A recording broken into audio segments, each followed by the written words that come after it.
Bueno, aquí vamos a hablar ya de los principales aspectos a tener en cuenta.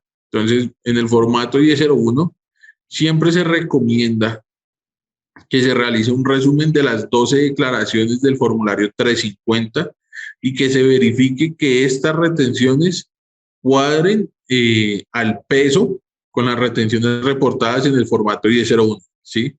En la fila de retenciones en la fuente y retenciones de IVA, tener en cuenta que los pagos laborales y servicios profesionales que sean sometidos al artículo 383 deberán ir en el formulario 2276, ¿cierto? Porque pues, ese es el formulario de rentas laborales. Entonces acá, no sé, si en compras yo presenté durante el año un acumulado de 14.169.000, ese valor debe estar en en el concepto que corresponde a las compras, ¿cierto? Servicios, presenté 2.019.000, ese valor debe corresponder al final en la sumatoria de la casilla donde dice retenciones practicadas por renta, deberá estar la sumatoria de todas las retenciones que yo practiqué y declaré, ¿cierto? Y también debemos revisar la casilla que se llama retenciones practicadas a título de IVA, que a quienes se les está practicando en este momento, básicamente que a las empresas que son del régimen simple. Entonces, esas empresas del régimen simple que yo les practico retención a título de IVA, debe ir declarada acá en el formulario 1001. Otros aspectos a tener en cuenta acá, los pagos laborales y los servicios profesionales que sean sometidos al cálculo del artículo 383 van en el formulario 2276. Pilas con esto porque es un error común que cometen algunas personas y es que reportan a las personas en el 1001 y en el 2276. Y esto es un error porque está generando un doble reporte para la persona. Entonces, por ejemplo, si yo le reporto a una persona que se ganó 2 millones de pesos mensuales, entonces su ingreso va a ser de 24 millones. En el 2276 le reporto 24, ¿cierto? Y en el 1001 le reporto otros 24, al final en el reporte le salen 48 y va a quedar obligado a presentar renta sin tener la obligación, ¿cierto? Entonces, mucho cuidado con esto. En los conceptos 50-12, los pagos a bonos en cuenta por concepto de aportes obligatorios para pensiones efectuadas a los fondos de pensiones, incluidos los aportes del trabajador. Este concepto hay que tener mucho cuidado con eso, porque en este concepto, en el concepto 5010 donde se reportan los pagos de salud, ARL, en el 5011, si no estoy mal, que se reporta caja de compensación, acaba el total de los pagos. Entonces, lo que es, por ejemplo, el concepto de salud y el concepto de pensión, se deberá reportar lo que corresponde como gasto de la empresa y fue deducible en la casilla de deducibles. Y lo que yo le desconté al empleado, que no es deducible, pues en la casilla de no deducibles. Pero la suma de los dos debe coincidir con el valor total pagado en la planilla. Ahora, otra cosa que deben tener mucho cuidado y es que otro filtro que ustedes deben hacer y es que el valor que yo llevo como no deducible en el 1001 que corresponde a los descuentos que le realiza a los empleados, deberá corresponder al mismo valor que voy a reportar en el 2276, en donde dice aportes a fondo de pensión o aportes a entidades promotoras de salud. Entonces, si yo coloco acá que mis empleados pagaron 200.000 pesos de pensión, que fue lo que yo les desconté y pagué a nombre de ellos, ese mismo valor de 200.000 es lo que yo debo poner en el 2276, que es lo que ellos van a llevar como ingresos no constitutivos en sus declaraciones de renta, ¿cierto? Eh, las cuantías mínimas se, se bajó la tarifa, se bajó la base, las cuantías mínimas son desde 100.000.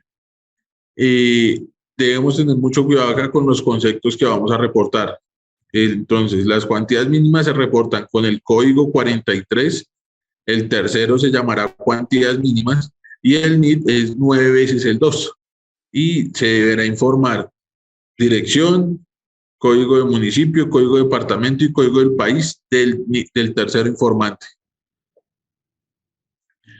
Listo. Otro de los principales aspectos, los valores que causen como mayor valor del costo o gasto. Por ejemplo, las empresas donde no generan IVA, no tienen hecho generador de IVA, entonces deberán llevar el valor. Ellos normalmente en su contabilidad llevan el IVA como mayor valor del costo o gasto. Entonces, en el formato 1001 deberán reportar en una casilla, bien sea costo deducible, costo gasto deducible o costo gasto no deducible, deberán llevar ahí el valor del costo y en una casilla aparte deberán llevar el mayor valor pagado de IVA que haya sido tomado como costo o gasto. Si es costo gasto deducible, entonces es mayor valor de IVA pagado deducible. Si es costo gasto no deducible, entonces es mayor valor de IVA pagado como no deducible. ¿Listo? Tener en cuenta eso porque hay que reportar por separado el costo y por separado el IVA que lleve como mayor valor. Sexto, los contribuyentes del régimen simple. Ellos, como en su declaración, llegan simplemente hasta los ingresos y empiezan a liquidar el simple. Ellos no están reportando nada de costos y gastos porque en su naturaleza no tienen nada de deducciones y no pagan impuestos sobre el 100% de sus ingresos. Entonces ellos deberán reportar en el 1001 todos sus costos y gastos en la columna de pagos o abonos en cuenta no deducibles. Todo. La columna de pagos o abonos en cuenta deducibles, toda debe ir diligenciada en ceros. ¿Listo? Y muy importante tener en cuenta este último punto, tener muy presente esto. Cuando nosotros realizamos operaciones con terceros del exterior, llamémoslo como importaciones, en esas importaciones yo estoy recibiendo una invoice de mi proveedor del exterior. En esa invoice yo debo revisar si el tercero del exterior tiene número de identificación tributario. Lo que aquí sería el NIT, allá debe ser también en algunos países, por ejemplo en China, en Italia, ellos tienen su número de identificación, ¿sí? Entonces, ¿qué me dice aquí la resolución? Oiga,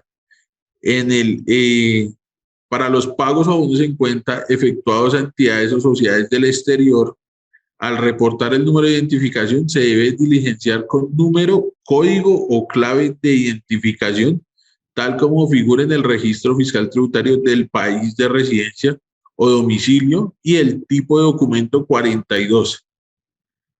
Tengan mucho cuidado con esto porque en los casos en donde no se identifique el número de identificación tributaria o el número de registro fiscal tributario de ese proveedor, se reportará en el número con el tipo de documento 43 y con el consecutivo 4444001 hasta el 99 según corresponda, pero únicamente en los casos donde no se identifique. En esto tengan mucho cuidado porque el año pasado, para la exógena del 2020, la DIAN fiscalizó esto y a varias personas las sancionó y les hizo modificar su reporte exógena por reportar a los terceros con el código 43 y el consecutivo que corresponde, cuando en las facturas terceros como son por ejemplo los de China o los de Italia, se debían reportar con el 42 y el número de registro fiscal que aparece en la invoice. Entonces es muy importante tener este aspecto en cuenta. Listo, aquí ya pasamos al formulario 1003. Entonces, en este formulario 1003, básicamente lo que vamos a reportar es las retenciones, y es muy importante que tengan en cuenta, las retenciones que me practicaron. Mínimo, este formulario 1003 deberá coincidir, para el caso de las retenciones en la fuente, con la casilla 104 del formulario 110, que se llama otras retenciones, que son las retenciones que me practicaron que yo me desconté. Y hay que tener aquí en cuenta algo, y es que las que yo me desconté no necesariamente son las mismas que me practicaron. Si a mí me certifican una retención, me la tomo, pero si no me la certificaron, pues no me la voy a tomar, ¿cierto? Habrán empresas que asumen el riesgo y se la toman, habrán empresas que dicen, no, yo mejor no me la tomo, en especial los que van con beneficio de auditoría, porque el único requisito o uno de los requisitos del beneficio de auditoría es tener 100% certificadas las retenciones que se descontaron. Entonces, ojo, así yo no me descuento las retenciones en mi renta, igual debo reportarlas en el 1003. Entonces, por eso digo que mínimo debe coincidir con el formulario 110. pero puede estar por encima y eso no significa que esté mal. Y también deberán reportarse en un concepto aparte las retenciones que yo me estoy descontando en el IVA, ¿cierto? ¿Que dónde están esas retenciones? Esas retenciones están en la casilla 85 del formulario 300 y acá pues tendré que hacer una consolidación de las 3 declaraciones si fueron cuatrimestrales o de las 6 declaraciones si fueron bimestrales o para el caso del régimen simple es una sola declaración, ¿cierto? Porque es una declaración anual, el consolidado anual. Entonces, en este formulario debo revisar que me cruce el IVA, lo descontado, casilla 85, o que me cruce la renta, lo descontado, renglón 104, y aún así también las que yo no me desconté también las debo reportar. En el formulario 1004, que es el formulario que hablamos de los descuentos tributarios. Entonces, en este formato deberá coincidir con el renglón 93 de la declaración de renta, que es donde yo estoy colocando mis descuentos tributarios. Entonces, entre estos descuentos tributarios está, por ejemplo, el descuento tributario por industria y comercio, avisos y tableros, según el artículo 115 del Estatuto Tributario, o el descuento tributario por el IVA de la importación, formación, construcción o adquisición de los activos fijos reales productivos que se encuentra en el artículo 258-1 del Estatuto Tributario. En el formulario 1005, que es sobre el IVA descontable, entonces en este formulario es lo que yo debo tener en cuenta principalmente es que la sumatoria del renglón 81 de las declaraciones que yo presenté debe coincidir acá, ¿sí? Entonces, allá dice total impuestos descontables, renglón 81, formulario 300. Si yo me estoy tomando acá 141.798.000, mínimo este formato debe tener esa información. Ahora, yo puedo tener un mayor valor contablemente y es por lo mismo. De pronto es un IVA descontable que lo causé después de llevar a la declaración y al final me lo tendré que tomar como un gasto, que obviamente el gasto no será deducible porque no me lo puede descontar en el IVA, pero lo debo reportar acá porque fue un IVA descontable. Formulario 1006 deberá coincidir con el renglón 67 del formulario 300 de las declaraciones que yo haya presentado. Este habla de los IVAs generados. Acá es muy importante y es que el IVA generado debe ser el mismo valor que yo estoy teniendo en mi cuenta 240801 contablemente, y acá pues sí no debería tener ninguna diferencia porque si yo presento más en el IVA presenté que son 250 millones y en la exógena estoy colocando que son 251, pues es 1.000.000 que yo no presenté en el formulario del IVA, ¿cierto? Entonces, este formato sí debe coincidir al centavo con lo que yo estoy llevando a las declaraciones de IVA. En este formato también se presentarán los impuestos al consumo en el 1006 y los impuestos al consumo deberán ser igual a la sumatoria del renglón 52 de las 6 declaraciones presentadas.